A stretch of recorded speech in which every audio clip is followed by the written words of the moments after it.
Welcome back, everybody. Zeus on Commodities, episode 2. We left off about a month ago. What a time we've had. We had a spring break. Sorry we had to do that to you, but it was an important spring break and got a lot of research done. We got a great show for you today. Now I'm going to break a couple cardinal rules of podcasting because I'm almost 60, so I don't live by the rules anyway. That's what Gen X is all about, you know.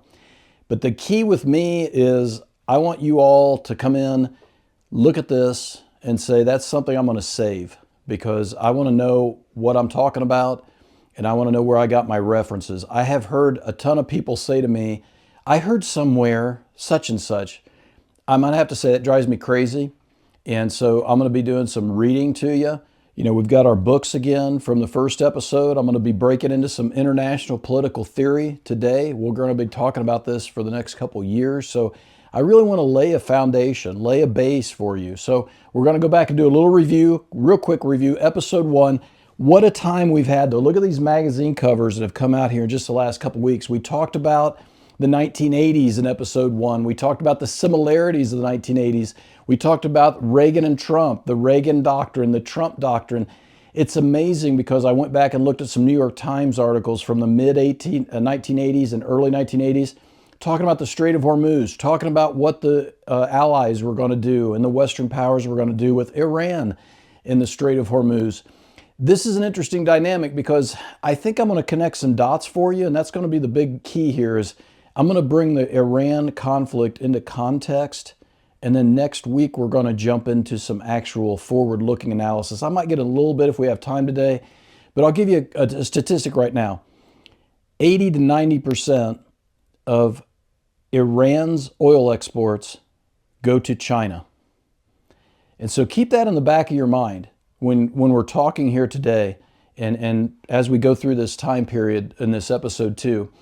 We've got the New East and New West. I talked about that just this much in episode 1. We're going to break that down this time in episode 2. Episode 1, we talked about the crude and wheat correlation. Wow, was that something to be looking at as we got into the last 3 weeks and how we've seen the strength of the positive correlation between those two commodities. We did see at the end of this past week a little bit of a divergence between wheat and crude. And for all you non-market people, non-stats people, divergence means they split apart. You know, we'd been running 90, 95% positive price relationship, positive correlation between crude futures in New York and the soft red wheat in Chicago on a 4-week basis. Now they've started to diverge a little bit. And I'll just say right now, up on front before I forget, I think a lot of that has to do with the types of crude that are diverging. We've seen Brent crude and New York crude diverge. We've seen a big divergence between European natural gas and the U.S. natural gas futures. I just looked Friday afternoon. I was doing an end of the week commodity update. I do every week with the University of Illinois. willag.org is the name of it. But I do a University of Illinois commodity update, closing market commentary. And I was looking at the weekly trades and I was stunned to see that natural gas in the United States, since this all took off in terms of the Iranian conflict at the beginning of the month, barely up right now versus when we were starting this conflict. The TF natural gas, the European natural gas, it's up around 40%. So we're seeing divergences, and I think we're probably going to see some divergences between European wheat and U.S. wheat for a time. I'll stop right there for now because I don't want to get too much in the weeds. We got a lot to cover today. So we talked about the crude wheat correlation. We left off, Tom had asked a question about China and a possible naval blockade. We're going to put that off to the side today because I really wanted to spend a lot of time on China not being a benign power. And I'm going to do something here as we go along, kind of give my flow of analysis to you. And what I like to do is what's called an analysis arc or an arc of analysis. And it's essentially getting me from point A when I say something to point B, why I'm saying it. And so we're going to start out with point A and point B. We're going to talk about China not being a benign power. And we're going to go a little bit further on that. We're going to say that China is a revisionist power. going to get into these terms a lot more, so just hang with me here, because these are long-term terms. These are terms that have been around ever since essentially the end of World War II, maybe even a little bit before that. How do you get from China not being a benign power or being a revisionist power to the U.S. and China tensions that we have right now colliding and worsening?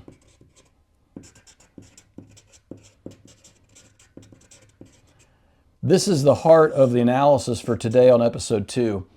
I'm putting out there to you right now that because, in part, China is not a benign power, and because we in the United States and in the West, after the fall of the Berlin Wall, did not understand what type of power they were, have taken us to this time period. And with this arc of analysis, within this is the 1980s again, with Reagan and Trump. And what I mean by that is, I feel like we're having to go back into the 1980s to readdress a lot, economically and geopolitically, what we didn't clean up because of where we got our wrong start here. So in the heart of all this is the idea of the New East and New West.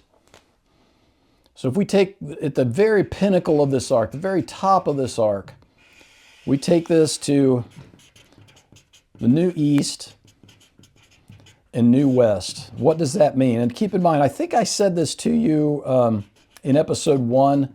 I've been working on this, and I went back and double-checked myself on some of my research and some of my client analysis and newsletters and blog posts. I've been talking about New East, New West here at Global Commodity Analytics ever since 2022, 2023 formally. And what really put me into that New East, New West mindset was the Belt and Road Initiative. I'm going to try and get to that more because that's where the commodities comes in, is with the Belt and Road Initiative. And this is where the U.S., as we talked about in episode 1, has realized, like they did back in the 1980s with Japan, that we've got a situation where China is not only the world exporter and oversupplier of cheap goods, but they're building up their military and their economic strength. And they're doing both of these through the Belt and Road Initiative. Many of the seaports that China is investing in, by the way, Belt and Road Initiative, the statistic just came out. This is from the Nikkei, and it comes from the Griffith Asia Institute. Great institute, does a lot of good work. 2025 BRI came in at $213 billion. What's that mean? That was up 40% versus last year. Excuse me, that was up over 10% last year, and 40% of that was in energy infrastructure. China's already started to diversify away from their energy in the Middle East. They started with solar. They did it with the Belt and Road Initiative. They continue to do it with the Belt and Road Initiative. And so this is with our heart and soul of where the United States has realized, like we did in the 80s with Japan, but not as much militarily with Japan because they were part of the G7. They were part of the Western democracies and Western liberal order, if you will. Back in that time period, the BRI was not in existence, but the BRI has been in existence essentially since President Xi became the prime minister of and president of China and everything else, supreme leader essentially, sole leader of China since 2012. And this goes right back up into the benign power and the idea that we are looking at a China that wants to come into the Western world. Now, I know what you're thinking probably is you're like, well, you're not telling me anything new. 3 weeks ago, if I would have said all this, you would have said, you're crazy. What are you talking about? But we didn't have that piece of the puzzle with the Iran conflict. And so the Iran conflict is a huge piece of the puzzle we're talking about. A lot of people have been talking about the idea that this Iran war was unexpected. And I agree with that partially, but I've got what is, I think, one of the most important documents of 2025. It's the report to Congress on the U.S.-China Economic and Security Review Commission. done in November of 2025, released to the public, I believe, in December. You're talking about a document that's at least 9 months old. And when I talk about a revisionist power, what that means is a power that is not happy with the status quo. And I'll go into more detail on that and some Hans Morgenthau and international policy and theoretical international politics in a minute. But this report, and this is where I'm going to break my cardinal rule, but it's needed. One of the subsections here on page 146 of this report from Congress, the relationships between China, Iran, Russia, and North Korea were built over decades but deepened with the conflict in Ukraine. So that conflict became more coordinated as a result of and after the 2022 invasion by Russia into Ukraine. And they say pretty specifically in an earlier part of that,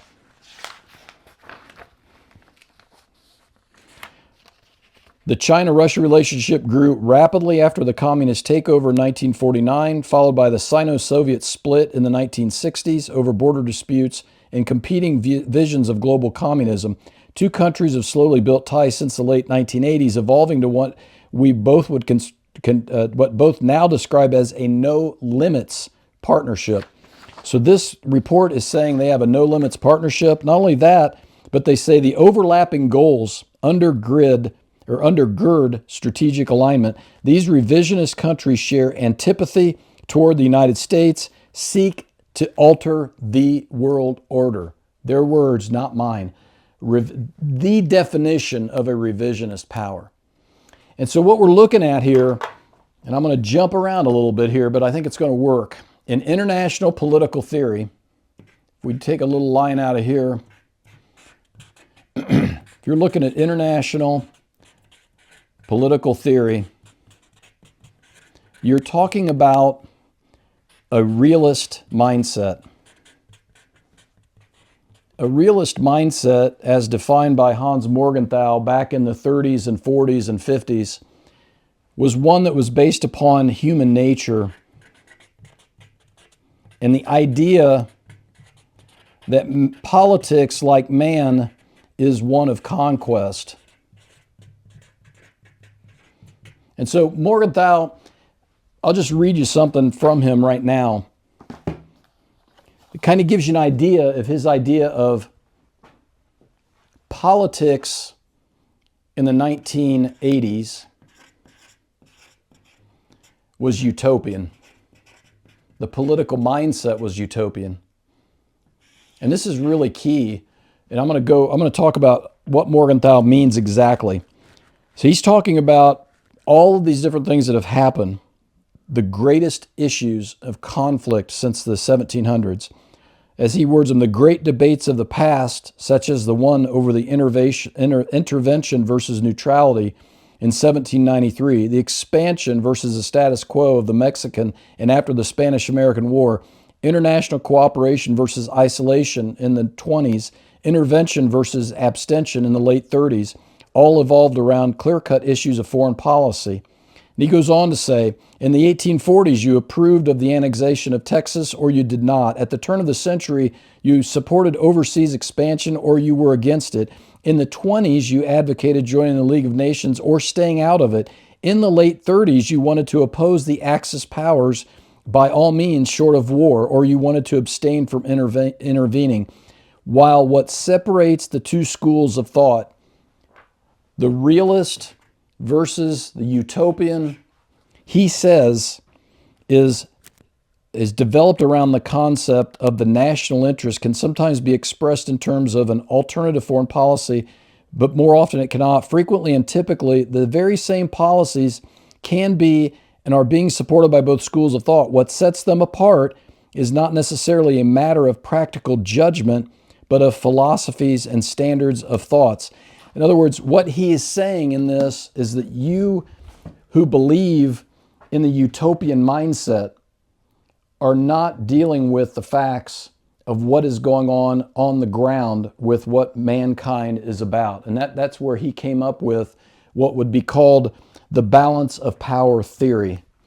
So he really, if he didn't come up with it, he really pushed it. And I tell you what, this is one of the very first things that I learned in political science, and it was really neat because I went to college in political science and international affairs between 1985 and 1989, right in the heart of when this was going on. Now, I know I'm probably losing you a little bit, so let me go back to what does utopian mean to me? Well, this is a great book. I like Martin Wolf. I disagree with him a lot, but he knows a lot more than I'll ever know. But this book on why globalization works, I think you need to have this in your library if you really like globalization and understanding international affairs. But he talks about in this book cultural globalization. And this, in my view, what I'm going to read to you is the utopian mindset, and what Hans Morgenthau is saying. This does not exist. This cannot be real. You're dealing with pie in the sky stuff. And kind of back up, when I was in college, we would often compare, say, Woodrow Wilson and the League of Nations, what would become the United Nations, as utopian. It's just not going to be. It's not going to happen. It's not part of the real world. You're creating things to make it fit your political mindset. Whereas they're both political mindsets, being a realist or being a utopian, but one is based upon hard power. One is based upon human nature. And I think that really fits well. And this is why we're having to clean up right now what we had to deal with back in the 1980s. And the global economy and globalization is right in the middle of that. Why do I say that? Because in the 20th century, the size of the global economy doubled versus the 19th century. But that all happened in the second half of the 20th century. So essentially from 1950 to 2000, that doubling of the global economy was done. And that globalization turned into hyperglobalization. And that hyperglobalization was spurred by bringing China into the World Trade Organization. And we weren't ready for that as a global economy. So I'm getting a little ahead of myself, but what he says here is the most successful European religious export of the 20th century was Marxism-Leninism. No better example of cultural globalization can be found than the Communist Revolution in China. In that most enduring of empires, Mao Zedong triumphed in the name of an ideology developed just a century earlier by a German of Jewish origins. Now the Chinese are trying to find a way to undo that dreadful error. That last sentence by Wolf really bothers me because it says, now the Chinese are trying to find a way to undo that dreadful error of Marxist-Leninism. And it's just not true. We know that now. We can see that now. I'll also throw out at you this, and this is a really neat document. This is actually President Clinton's speech on the China trade bill. I believe it was back in 1989 or 1990. I can't remember exactly when this was. But he goes on, he says this: China is a one-party state that does not tolerate opposition. It does deny citizens fundamental rights of free speech and religious expression. It does defend its interest in the world, and sometimes in ways that are dramatically at odds from our own. But the question is not whether we approve or disapprove of China's practices. The question is, what's the smartest thing to do to improve these practices? I believe the choice between economic rights and human rights, between economic security and national security, is a false one. Membership in the WTO, World Trade Organization, of course, will not create a free society in China overnight or guarantee that China will play by global rules. But over time, I believe it will move China faster and further in the right direction, and certainly will do more than rejection would. The last thing I'll point out in Clinton's speech is there's something even more revolutionary at work here. By lowering the barriers that protect state-owned industry, China is speeding a process that is removing government from vast areas of people's lives. That is almost laughable at this point as we face 2026.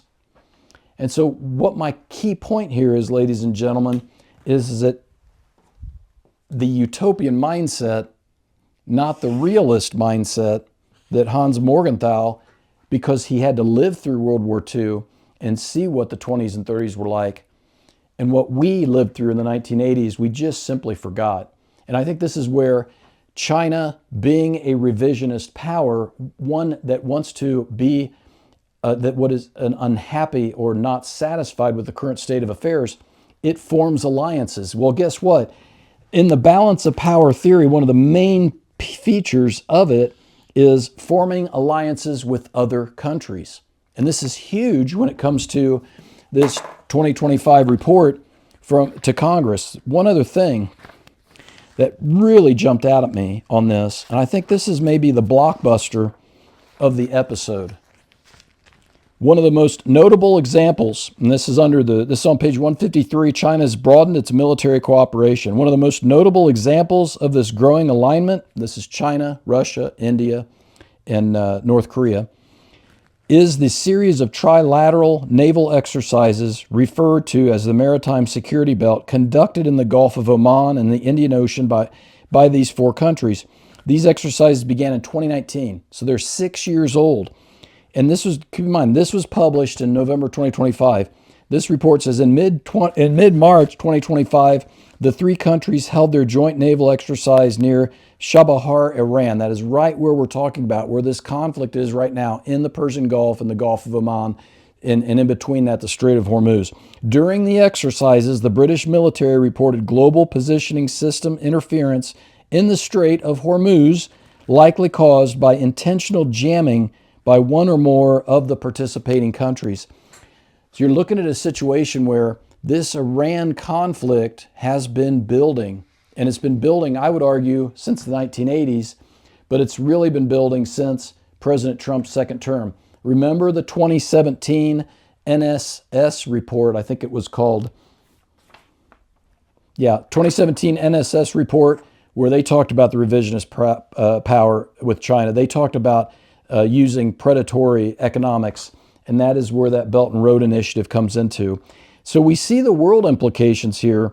Geopolitically like-minded countries form a bloc or an alliance, and oftentimes economic, oftentimes trade-related. And so the other thing that I think has to be thought about here in that same report that I just noted is the report to Congress and the revisionist power report. China and Russia's trade has increased 67% since 2021. So you combine Russia and China's trade, 67% increase in 5 years. You look at Iran and their exports, 80 to 90% going to China. You see the Belt and Road Initiative in action, and you see the heart of it when it comes to the world economy, and you see it in the heart when it comes to commodities. But most importantly, you come back to the arc of analysis and you see the U.S.-China tensions colliding and worsening. I don't think it was a one-off that President Trump and President Xi canceled their big, or what they're saying, rescheduled their big summit at the end of this month, early April. That was a big deal to me. And so what I'm trying to plan on for my clients right now is we are essentially in, like Russia and China during the Cold War, we were able to break that apart because Russia was mismanaging, China was mismanaging their own domestic economies, and the border clashes that both countries had, we kind of came in and worked into that. Reagan in the 1980s with the help, and there's books about this. I think George Weigel has one of the best books out about Ronald Reagan, British Prime Minister Margaret Thatcher, and the current Pope at the time, Pope St. John Paul II. Those three worked to dismantle the Marxist-Leninist ideology that was so strong during that time period and had built up so much. Now I'm going to throw in another guy, pardon me.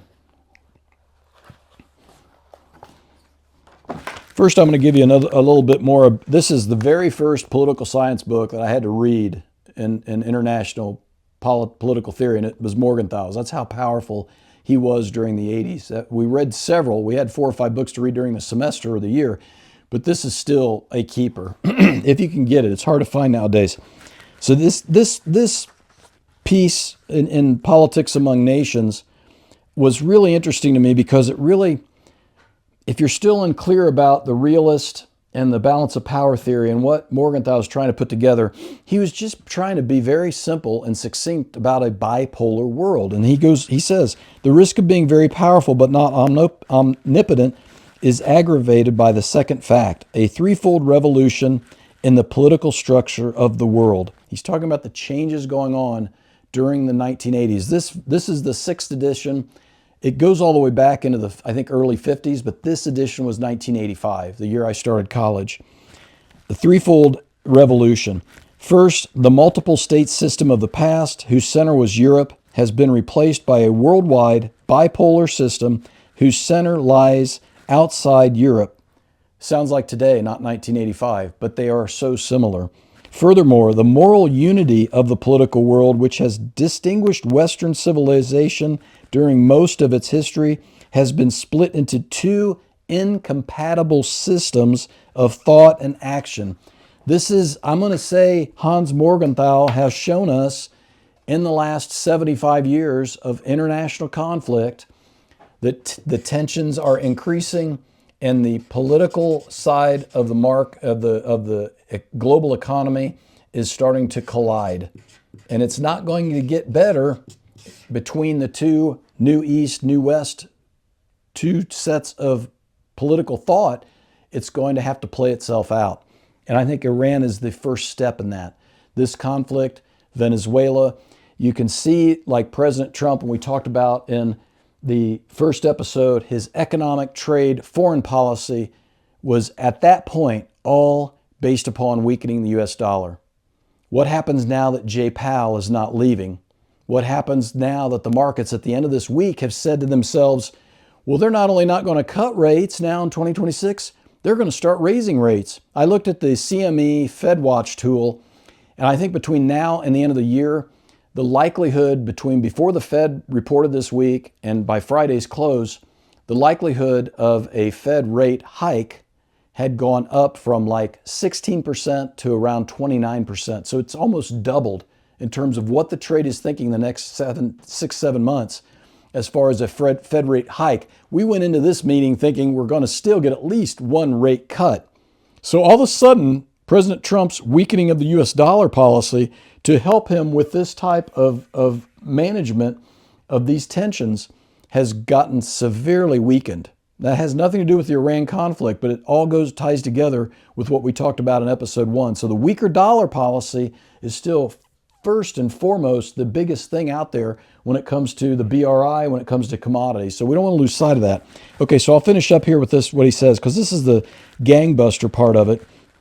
So it's been replaced by a worldwide bipolar system whose center lies outside of Europe. Furthermore, the moral unity of the political world, which has distinguished Western civilization during most of its history, has been split into two incompatible systems of thought and action, competing everywhere for the allegiance of men.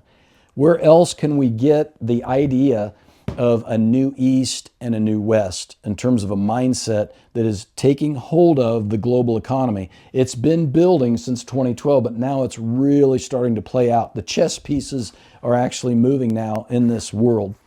Tom, you got a question?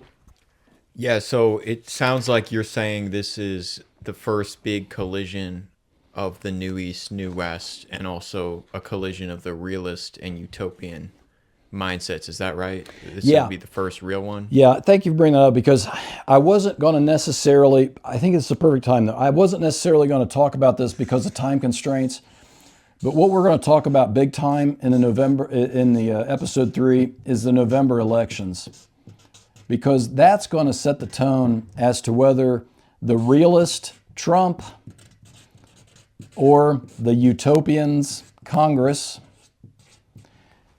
take hold. And that's going to distinguish our analysis going into 2027. So this would be, is it accurate to say this is not going to be a short-term struggle? You're thinking this is a huge collision that is decades in the making. Yeah, great question, because this is like the Cold War. This is where we're looking at a situation where after World War II, keep in mind, China was a maritime power and could traverse the seas in the 15th century. Russia was a global power in the 1700s. I mean, these two countries have been global powers before. And the realist balance of power theory guy that I am would say they want to get there again. They know that the U.S. is so powerful, though, they're going to form that alliance and that block together in the form of a new East. And you can go down the line. I didn't go into this too much detail. Maybe I'll pick it up on episode 3, but there are 6 or 7 different new trade relationships that China has at least spurred with other Asian countries. And they're working very aggressively in Africa right now because they see the clock is ticking. And I think President Trump and the United States and the administration that we have right now see the clock is ticking, that the timer's on essentially. But this is kind of like the Cold War, where we broke up the Soviet Union and China in the West so that they didn't stay together. That 2025 report says it's a limitless partnership essentially now. And they're bringing in all these other countries that they don't agree with China and Russia, but they want to displace the U.S. Western liberal mindset from power. Because I know originally Trump said this is going to be a 2-day conflict, and then a 1 week, and then a 2 week. Yeah. I But see you what you're think saying. this is impossible to resolve in a short period of time? This is going to be a long-term, possible multi-year situation. I think what I told clients this past week was the genie's out of the bottle when it comes to the energy. What I told clients 2 weeks ago was the genie is going to come out of the bottle this week if we don't get it wrapped up. The genie's out of the bottle, especially in the natural gas market. That Qatar energy hit, or Qatar energy hit on the LNG. I mean, that's the world's largest field. And the Qatari energy minister said, or foreign minister said, it's going to be 3 to 5 years before we can put this thing back together. And then we also saw a strike against Iran's LNG port. That was one of the largest export terminals. I think it was the largest export terminal in the Gulf. And so I am much more worried about the natural gas side of the equation than I am the crude oil and the refined products. If you're talking to Mike, the energy analyst, it's going to be months when it comes to both, but it could be years when it comes to natural gas. And so I think if we see this war, let's game it out. We see this war continue for another 3 weeks, and we're talking about this as we get ready for May. I'm going to say Republicans lose the November election, and then I'm going to say we're going to get a worldwide recession led by Asia and Europe at the same time. I got one other question. This Sure. might be outside of the scope, but I've heard people say, these energy infrastructures take up to 10 years to rebuild once they're hit. Yeah. And even if you could in 10 years, it would be very hard to find investors to rebuild them because they would be in a danger zone. And thus this could permanently affect the energy output of the world, and especially the Middle East. Is that something that you agree with, or do you think this could be something that could be repaired in time? I would not agree with that right now, but in 3 weeks I would have to agree with it, because I think it's amazing how fast we get money into profitable ventures and how fast the energy industry can react to problems like this if they see the all clear and peace is breaking out. But I think that's absolutely on the table. And I would go back and say, in natural gas, I think we are there where it's going to take 1, 2, 3 years to get all the way back up and running. In crude, I don't think we have to worry about that quite yet. But you think there would be investors willing to Yes, I rebuild? do. I do. Yeah, absolutely, I do. Because, you'd think about it, we have had scares like this before. The market reacted very similarly in the oil and gas futures market with the Russia invasion of Ukraine in 2022 for about the first 7-8 days, and then they started to diverge. But it was because we were going to find oil and natural gas in other places. And you'll have, by default, and this is what I love about economics and what we're talking about here today, is you are on the classic oil price supply spike to ration demand. You're not only trying to ration demand, you're trying to cut demand off at the knees. And so you're going to have a big pull down on demand if this goes on. Yeah, you're going to lose a lot of supply, but the market's already ahead of that, saying we're going to cut your demand off at the knees. You're not going to have near the demand that you've had the last 4 or 5 years. So that's a really key point, because that gets you into, if I've got energy clients, fortunately a few weeks ago, I said to my farmer clients, look, we got to get our diesel locked in. I mean, it's cheaper than last year. That's better than what we could have expected, honestly. And although the market was thinking about oversupply and going lower, it wasn't going lower even before the big hit. So I think this is where you got to be careful about what you're doing here through the next 6 or 8 months as far as locking in your energy needs, especially if you're in agriculture or if you're in energy. So great questions. Thank you, Tom. And I think this kind of buttons up the issue with the New East and New West, the 1980s and 1990s, and the realist power theory, because what we're looking at right now, if you ask me, is the idea that China is going to turn around and say, no, we've changed our mind. We're going to come in and we're going to do the deal with you, President Trump. We're going to work with you. I just can't see that before the November elections. That's the thing that gets me. That's the thing that is the stumbling block right there, is the November elections. Because if Congress would go to the other party, that would be ideal for the New East. Because we'd be tied up at that point, more than even though we are right now. Okay, so last thing I wanted to talk about here today was, and this is kind of what I'll leave you with because we'll pick up with this next time. Robert Gilpin, he's one of the first people I started to read after I left college. Again, I'd really recommend him because he merges international politics with the global economy and international relations. He's got several books out. I can't say enough good things about him because he just teaches you a lot. But it's really interesting because in this book he talks about Marxist-Leninism, and it kind of buttons up that I'm not really putting myself out there with what we're talking about today as far as the difference between the U.S. and China when it comes to their political theories. If we can agree that they're both a balance of power theory type governments, then we really can see the whole vision of what we're talking about today. But Gilpin says this, as reformulated by Lenin. So he's talking about Lenin from back in the early 1900s. Marxism has become nearly indistinguishable from the doctrine of political realism. And that comes from Keohane. And Robert, I believe is his first name. He's another great internationalist, international political theorist. And that, I'm going to read that again. As reformulated by Lenin, Marxism has become nearly indistinguishable from the doctrine of political realism. Political realism, like economic nationalism, stresses the primacy of the state and national security. And so it's what you do with your balance of power and how you handle that balance of power and whether you like the status quo or not. And that's where we're really at this stage of the game. But if you think of what Keohane's saying, the U.S. and China, because of the Leninist changes to Marxism, he has made, especially in the economic side of things, the realist and the Marxist mindset that really both Putin and Xi embrace here, because they're autocrats. You strip down what they're doing, it looks very Marxist, it looks very Leninist. But these two political theories are actually very well aligned right now. And so you do have two countries that are essentially seeing the world in the exact same way. And if that's the case, they're going to, I think, play this out to the end.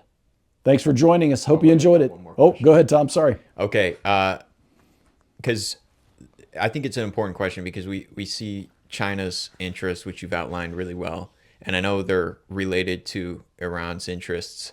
But do you think that Iran is also a wild card? And do they have their own interests in terms of how far they're going to take this? Iran specifically? Yes.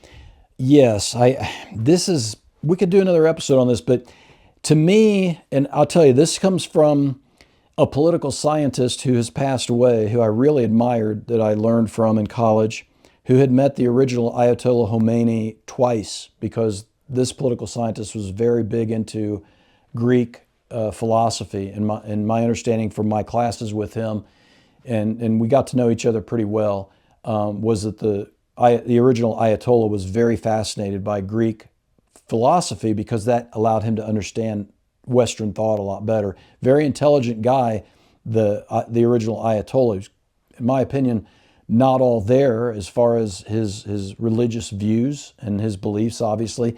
But to answer your question, to me, and this is why our best hope, to your earlier question, is the Sunni versus Shia Muslim mindset and doctrine. And the Shia Muslim mindset is to reform the crescent of Islam, of Shia Islam, and that encompasses Israel and other countries. But the biggest Sunni is Saudi Arabia. And if someone came up to me today and said, what would you like to happen to get this war ended right now? It would be Saudi Arabia, with the U.S.'s help, puts boots on the ground and goes into Iran. Not Israel, but Saudi Arabia, because that would be huge to the other Sunni. Most of the other countries that are being hit, like the UAE and the others are majority Sunnis. Now, Saudi Arabia has a pretty decent sized Shia population from what I understand, and some of the other countries like Iraq does too. And so they have to be very careful what they do. But Saudi Arabia said this past week they weren't going to tolerate anymore, and they reserved the right to go in militarily. I was very, very amazed by that statement, and I don't think the Crown Prince would say that or have his foreign minister say that unless they really meant it. So what I would love to see is Saudi Arabia comes in and says, since the Europeans are not going to help us, we're going to do it ourselves, and we're going to help you take back the Strait of Hormuz. That would be huge, and that, I think, would collapse the New East for a time period.